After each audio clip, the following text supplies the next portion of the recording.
Hi, I'm Michael, and this is California. And in the recently passed $1.9 trillion American Rescue Plan, there is a provision that extends regular unemployment, PUA, and PEUC benefits out until September.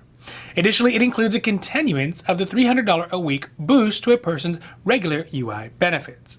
But despite being passed and paid for, here in California, where the state unemployment department, that's the EDD, is riddled with inefficiencies, understaffed, and hardly functionable, the EDD is saying that there will be delays in the new benefits getting to out-of-work Californians as far out as April, leaving many Californians without unemployment support for up to another month. Additionally, in the state of California, there is new legislation that is working its way through the state legislation process to ensure that people who are incarcerated are stopped from being able to claim fraudulent EDD claims and to get paid money that was meant for unemployed Californians.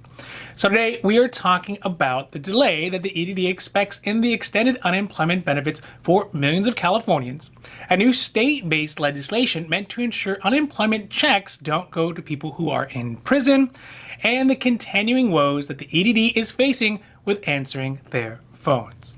Now, this is your daily dose, and before we get to it, if you like this information, if you find it interesting, if you find it helpful, please don't forget to like and subscribe. That way you can get updates when our newest and most informative videos become available. First, let's start today with the prospect of having yet another month come between many Californians and their next unemployment benefit checks. According to the EDD, because of inefficiencies in their system and really because of their archaic computers, it may take up until April 30th before some Californians can get their unemployment benefits. This delay will primarily affect those folks who are on unemployment benefits that were authorized because of the pandemic. This means people who have PUA as well as PEUC benefits will have to wait as the EDD updates their system to allow for the new extensions that were authorized by the American Rescue Plan. Fortunately for some, if they are on normal unemployment benefits, that's UI benefits, then EDD has said that they should not experience a gap in their normal UI benefits, as their system is already updated and ready to continue extended benefits into the future. But for those of you who are on the PUA specifically, you may have to wait up until April 10th when the EDD anticipates their full benefits will be available to be paid out. Uniquely though, with the PUA benefits, for a person who is newly applying, they may still be able to get up to $167 of those benefits paid out now, and the remaining of the $300 extra to be paid out after April 10th once the EDD has updated its system. If you are on PEUC benefits, though, you will likely still have to wait until April 30th to get any of your benefits according to the EDD.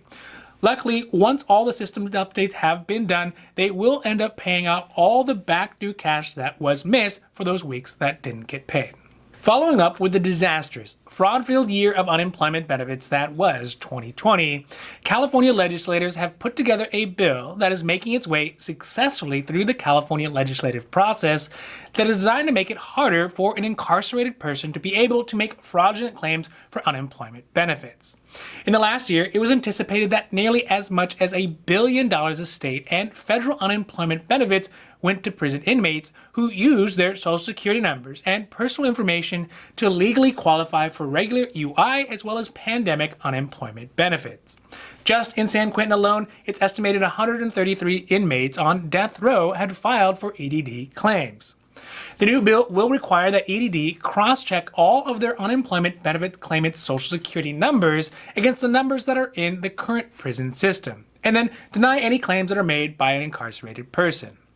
This bill, and many others like it, will likely start making their way to the governor's desk as the need for serious reform in the California Employment Development Department is becoming more and more apparent after this last year. Altogether, the inefficiency, the ineptness, and the all-around calamity circled around this agency is getting to such levels that is no longer acceptable and cannot be ignored, not even by California politicians. Lastly today, we're going to talk about the continuing issues that the California EDD is having with just simply answering their phones. We see in the comment tons of people who have said that they have attempted to contact the EDD to try to get help to resolve their unemployment issues and simply cannot get through, or just get messages telling them to call back later because the system is not able to handle the volume of flow. The messages, they go something like this. We are currently receiving more calls than we can answer and are unable to assist you at this time. Please try again later. Boop. At this point, the issue has been continuing for more than a year. Even before the pandemic began, the official reports showed that the EDD was only able to answer around 1% of its incoming calls. Now, even after hiring more EDD staff and paying out millions in dollars to consultants to improve the issue, they were only able to get that number as high as 10%. Then, with the increase in fraud-related concerns, the rates again have dropped down to 4%.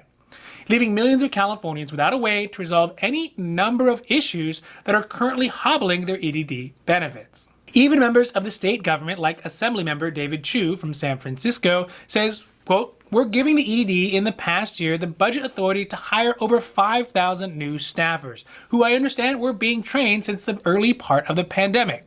So we are baffled as to why it's still taking so long for our constituents to get answers to their questions." End quote. So overall, the EDD has really stepped in it over the last year. And although, as we have discussed before, it's not the fault of the person who is answering the phone. It's not the fault of their supervisors, but it is the fault of those folks at the top, those top bureaucrats who nobody ever sees from or hears from, who have been running the EDD into the ground, which has resulted in this devastating delays that are unnecessary, especially at a time when Californians need them the most. Furthermore, the amount of fraud that has been allowed to happen against the agency is just abysmal. Sure, some amount of fraud in such a huge system is going to happen, but inmates getting unemployment benefits, that's EDD fraud 101, right? This is just the blocking and tackling of unemployment benefits. People who are on death row probably shouldn't be getting unemployment checks that were meant for people who don't have their room, who don't have their board, and don't have all their expenses paid for. Those checks are meant for people who lost their jobs and are trying to survive on their own, not inmates. The only hope that I have is that the new head of the EDD, Rita Sands, will bring some new insight to the organization and maybe even get it cleaned up. Hopefully. Now, this is your daily dose, and I hope that you found it interesting or helpful or at least useful. And if you did, please don't forget to like and subscribe. That way you can get updates when our newest and most informative videos become available. So that's it for me, and for California, I'm Michael, wishing you a happy, healthy day.